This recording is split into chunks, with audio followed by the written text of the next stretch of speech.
नमस्कार साथियों, आशा करता हूँ सब अच्छे होंगे और अपनी जो तैयारी है, उसको बेहतर आयाम दे रहे होंगे। एक वो सेगमेंट जो लगातार इस बार देखा जाए तो बहुत सारे बच्चों के अंदर एक ज़हन में दर्द हो रहा होगा कि अगर इस बार का पेपर ऐसा है तो नेक्स्ट टाइम का कैसा होगा? या उसके अंतर्गत स्ट्रेटेजी कैसे अपनाया जाए? कौन-कौन सी बुक लिस्ट हम लोग फ़ॉलो करें? या इवन अपनी तैयारी का एक बेहतर आयाम कैसे दें? ये बहुत सारे डाउट निकल के आ रहे होंगे। तो आज हम बात करेंगे सीसेट के बारे में।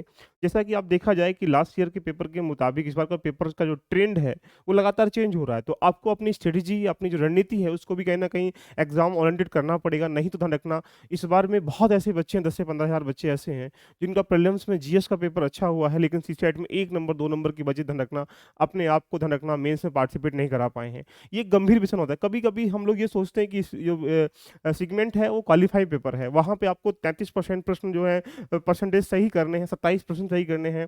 यूपी पीसीएस के सापेक्ष में भी अगर जाएँगे सीसेट का पेपर इस बार बड़ा डायनामिक था। यानी वहाँ पे प्रश्न की पूछने की प्रवृत्ति थी वो आपके मेंटल चेक कर रहा था, ना कि वो मैथ्स चेक कर रहा था। तो आइएगा चर्चा कर लेते हैं कि हमें मैथ्स सीसेट की प्रति क्या उसका सिलेबस होता है, क्या उसकी बुक लिस्ट फ़ॉलो करनी है, क्या हमारी स्ट्रेटेजी होनी चाहिए, इन सब पे डिबेट करेंगे और हमारा पार्टिसिपेशन इसमें कैसा रहेगा, ये सारी बातें हम लोग यहाँ करेंगे, राइट?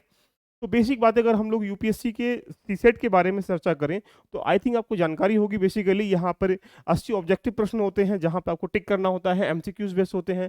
वहाँ पे आपको 1/3 नेगेटिव मार्किंग भी दी जाती है। ऊपर से यहाँ 2 घंटे का समय दिया जाता है। तो ये बेसिक बातें हैं जो 200 नंबर का होता है। यानी यहाँ पे आपको 67 नंबर लाने ज़रूरी होते हैं, कंपल्सरी हैं प्रीलिम्स क्वालीफाई करने के लिए। अगर ये क्वालीफाई नहीं कर पाओगे तो आपका जीएस फर्स्ट पेपर भी ध्यान रखना, आप उसको चेक भी नहीं होता, राइट? तो बेसिकली हम ये कह सकते हैं कि सीसेट का एक पैटर्न है 2011 से इंट्रोड्यूस किया गया है यहाँ पे। पहले ही ध्यान रखना इसको काउंट होते थे नंबर, लेकिन बाद में इसको क्वालीफाई कर दिया गया 2013 के बाद।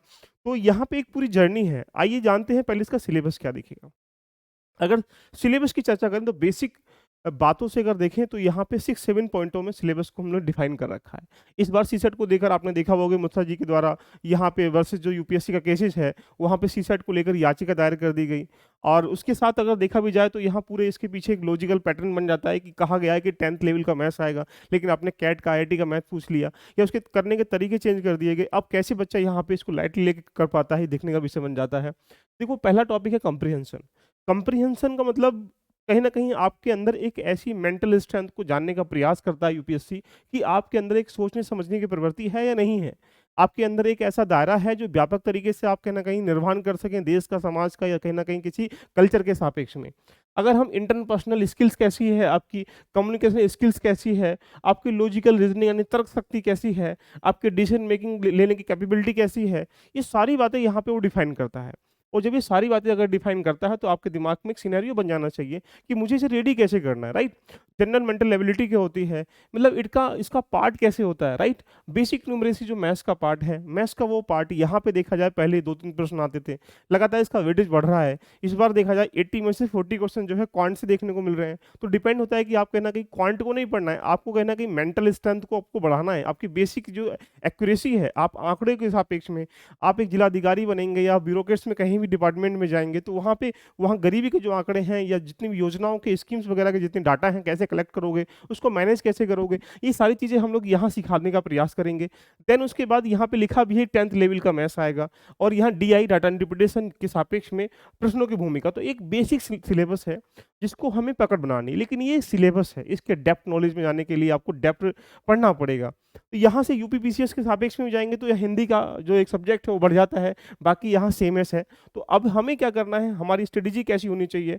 2000 अगर हम लोग 23 के सापेक्ष में देखा जाए, तो यहाँ कंप्रीहेंशन का जो पार्ट था, वहाँ से आपको 27 क्वेश्चन देखने को मिले हैं और यहाँ ईज़ी नहीं कह सकते, इनको हम लोग मॉडरेट टू टफ ही कहेंगे, ईज़ी नहीं कहेंगे। ईज़ी एक भी जगह नहीं लगा देख लीजिएगा। यहाँ से रीज़निंग की बात करेंगे तो यहाँ 13-14 क्वेश्चन देखने को मिले हैं। यहाँ ये क्या से मॉडरेट थे, मॉडरेट मतलब ईज़ी नहीं, ये भी ध्यान रखना, मीडियम टफ थे ध्यान रखना, ईज़ी नहीं थे, ये मान के चलें। एंड क्वांट की बात करेंगे तो यहाँ पे 39 से 40 प्रश्न देखने को मिले हैं और यहाँ आपको मॉडरेट से डिफिकल्ट कहेंगे यानी ईज़ी नहीं कह सकते। तो यानी यहाँ पे इस बार का पेपर यूपीएससी हो या स्टेट पीएससी हो, इनमें सीसेट की जो भूमिका होती है भाई टफ ही की तरफ थी। लेकिन वो प्रश्न टफ क्या मतलब थे टॉपिक से, लेकिन उनके पूछने का तरीका अलग था। आइएगा चर्चा करते हैं पूरी कहानी को लेकर। सबसे पहले क्या तुम्हें स्टेप फॉलो करना है? सीसेट को लेकर सीरियसली होना ही पड़ेगा, ये सच है। बहुत सारे बच्चे ये सोचते हैं कि सर लास्ट टाइम में हम लोग 10 दिन 15 दिन में कर लेंगे, लेकिन वो हवाओं से कह दो रखना, अब वो बात नहीं सीसैट में रही है। जब तक आप सीसैट को भी एक विषय नहीं मान के तैयारी करेंगे, आपको डेप्थ नॉलेज की नॉलेज नहीं होगी, तो आप प्रीलिम्स क्वालीफाई नहीं कर पाएंगे, और फिर क्या होगा सपना मेंस का, इंटरव्यू आगे सिलेक्शन होने का, वो सब आपका धराशायी हो जाएगा। इसलिए इसको लाइटली नहीं लेना है। दूसरी बात, जब आपका एग्जाम 26 मई को है, उसके बाद पीसीएस का एग्जाम भी तभी होगा, तो डिपेंड करता है कि हम अपनी स्टडी को कैसे फॉलो करें। तो ये सबसे बेहतर टाइम है जब अपने आप को सीसेट के लिए रेडी कर सकते हैं। यदि कहा जाए तो लास्ट मोमेंट पे हमारे पास इतना प्रेशर होता है, टेस्ट सीरीज का प्रेशर, रिवीजन का प्रेशर, ये छूट गया, ये पढ़ना है, ये यहाँ से पढ़ना है। तो जीएस 1 के लिए काफ़ी एस्पेक्ट हैं, डाउट है वहाँ पे, लेकिन जीएस 2 के लिए जो जिसको सीसेट कहते हैं, ये सबसे बेस्ट टाइम है। यदि आप इसमें जून जुलाई अगस्त सितंबर तक रेडी कर लेंगे, तो यहाँ सीसेट का डर आपको बार बार सताएगा नहीं, और आप अपने आप से ध्यान रखना, यहाँ रिवीजन कर पाएंगे और अपने रेडी कर पाएंगे, राइट। उसके बाद आपको देखना पड़ेगा, अपने आप को इवेलुएट करना पड़ेगा कि आप किस स्ट्रेंथ पे खड़े हैं। कि बहुत सारे बच्चे ऐसे होंगे जिनके नंबर जो है 120 के ऊपर आ रहे होंगे 200 में से, कुछ के 100 के अराउंड आ रहे होंगे, कुछ के 60 के अराउंड आ रहे होंगे, कुछ के बिल्कुल 40 के अराउंड आ रहे होंगे। तो आपको इवेलुएट करना है कि अभी हमारे पास कहाँ आ रहे हैं, हमारे जाना कहाँ है। अगर मैं कहूँ तो 150 के ऊपर अगर नंबर नहीं आ पा रहे हैं आपके, तो अभी भी कहीं ना कहीं सीसेट में ध्यान रखना बहुत बड़ी समस्या आपके साथ है। अगर कोई बच्चा ये सोच रहा है कि सर 67 68 मुझे क्वालिफाई करने के लाने होते हैं, इतने में मॉक टेस्ट में ले आता हूँ या लास्ट ईयर प्रीवियस पेपर में ले आता हूँ, तो ये मान के चले कि अभी भी उनका ध्यान रखना 50% तैयारी, 50% तैयारी नहीं है, इसलिए ध्यान रखिएगा। एंड देन आपको यहाँ पे कंप्रिहेंसिव जो मैनुअल है, आपको स्ट्रेटेजी फॉलो करना पड़ेगा। जब तक आप सीसेट को लेकर भी स्ट्रेटेजी फॉलो नहीं करेंगे, डेली बेसिस पर टाइम नहीं देंगे, डेली बेसिस मॉक नहीं लगाएंगे, डेली बेसिस पर कुछ कंसेप्ट जो है उनको नहीं सीखेंगे, तो आप इसको भी ध्यान रखना, कहीं ना कहीं इससे आप हाथ धो सकते हैं, right. And stop for attempt mock regularly. अगर आपको लगता है कि हाँ मेरे अभी 150 160 से ऊपर नंबर नहीं आ पाए, तो आपको रेगुलरली टाइम देना पड़ेगा, रेगुलरली मॉक लगाने पड़ेंगे, रेगुलरली आपको टेक्निक सीखनी पड़ेगी, रेगुलरली इस पर क्लास करनी पड़ेगी, रेगुलरली आपको ध्यान रखना नोट्स वगैरह पढ़ने पड़ेंगे। तो यहाँ टाइम देने की रिक्वायरमेंट है। और उसके बाद लॉजिकल रीजनिंग है, इंटरपर्सनल रीजनिंग है, ये आपके जहन में, आपके पर्सनैलिटी में कहीं ना कहीं इंप्रूव करने का एक रास्ता होता है। लेकिन अब हमें क्या करना चाहिए, कुछ बेसिक बात आपके सामने करता हूँ। बहुत सारे ऐसे स्टूडेंट होंगे जिनका स्कोर 100 से ध्यान रखना कम आ रहा है, तो मान के चले कि लगभग आपको 3 से 4 महीने यहाँ पे तैयारी करनी है।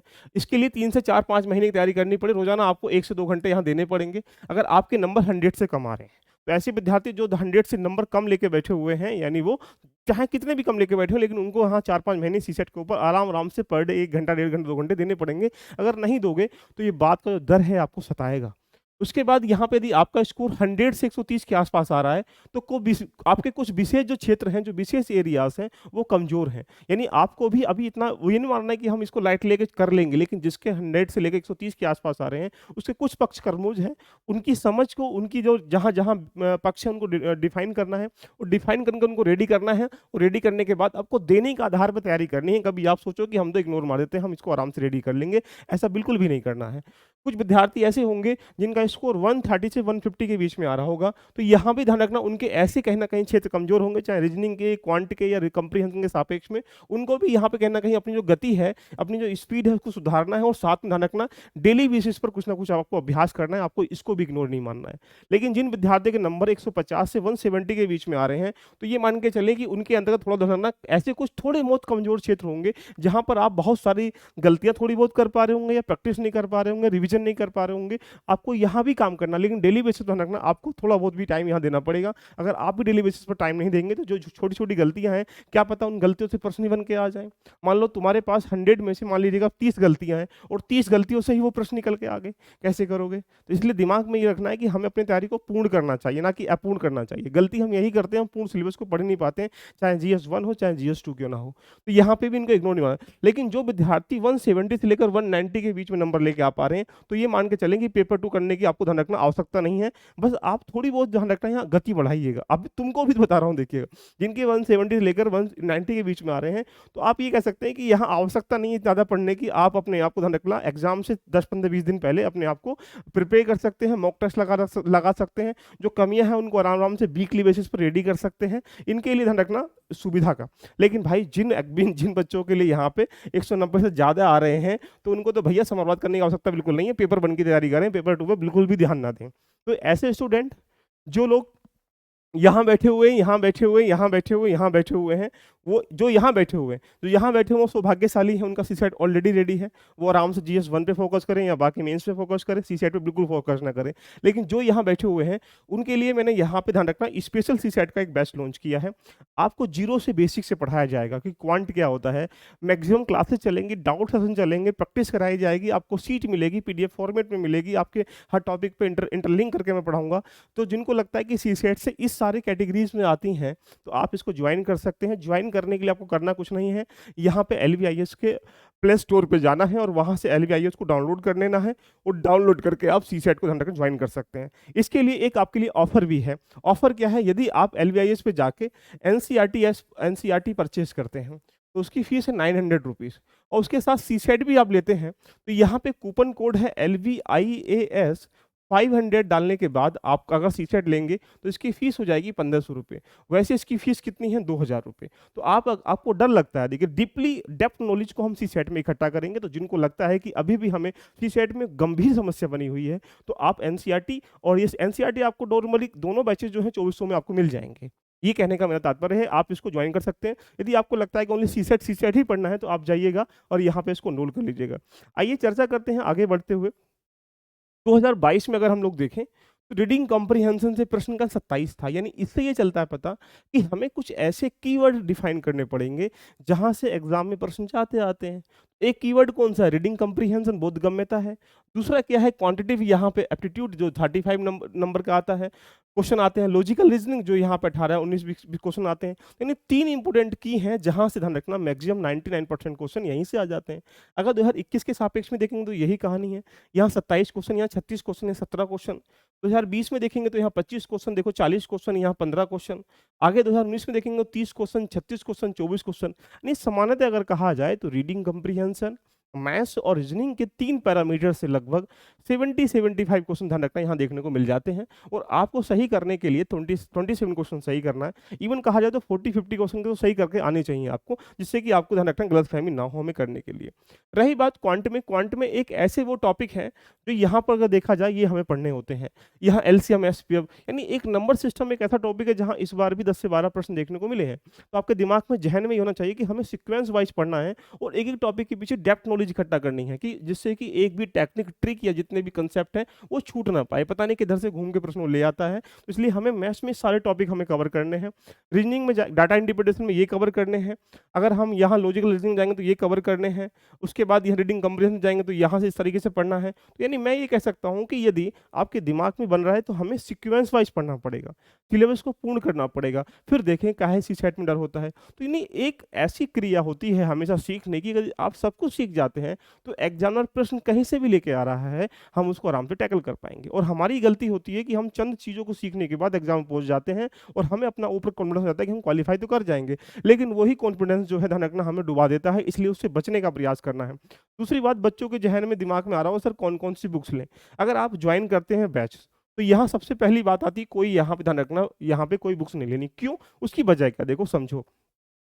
यहाँ पे अगर हम मैथ्स पढ़ेंगे तो मैथ्स के जितने भी 35 टॉपिक करेंगे तो प्रत्येक टॉपिक के लगभग मैक्सिमम प्रश्न तो मैं यही बोर्ड पे कराऊंगा।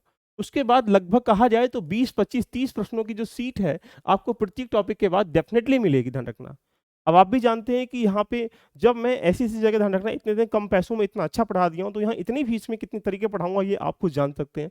तो यहाँ मैथ्स में कोई टॉपिक पढ़ाया जाएगा, फिर उसके बाद उसको सीट्स मिलेगी, आप उस पर एक्सरसाइज कर सकते हैं। तो जब यहाँ सीट मिल रही है और यहाँ एक्सरसाइज हम लोग कर रहे हैं साथ में, तो कोई बुक की नीड आप बिल्कुल भी नहीं पड़ेगी। यही काम हम लोग रीजनिंग में करेंगे, यही काम हम लोग कंप्रीहेंशन में करेंगे। तो सारी चीज़ें हम इसमें करेंगे तो आपको कोई बुक्स की नीड नहीं पड़ेगी। बस जो मैं बोल रहा हूँ आपको उसको फॉलो करना है।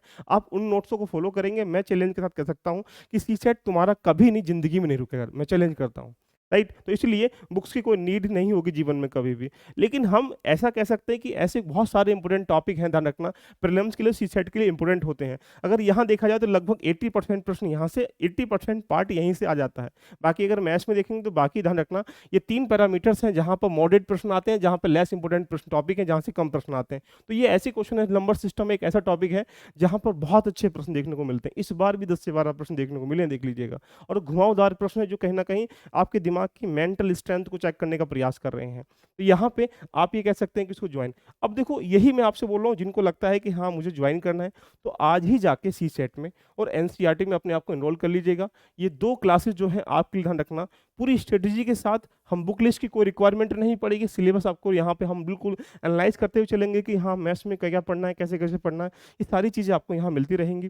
दूसरी बात अगर हम लोग बोलें तो यहाँ पे आपको करना क्या है, एलबीआईएस पे जाना है और वहाँ से इसको डाउनलोड कर लेना, राइट? उसके बाद यहाँ सीसेट का बैच आप परचेज़ कर सकते हैं, जिसकी क्लासेस जो हैं 2-4 दिन में ध्यान रखना आपको अनाउंस कर दी जाएँगी। रही बात डेमो की, तो डेमो के लिए ध्यान रखना प्लेलिस्ट में जाके सीसेट में आप देख सकते हैं, बहुत सारी वीडियो वहाँ पड़ी हुई हैं और उसके बाद भी कल परसों से लाइव आना स्टार्टिंग हो जाएगा।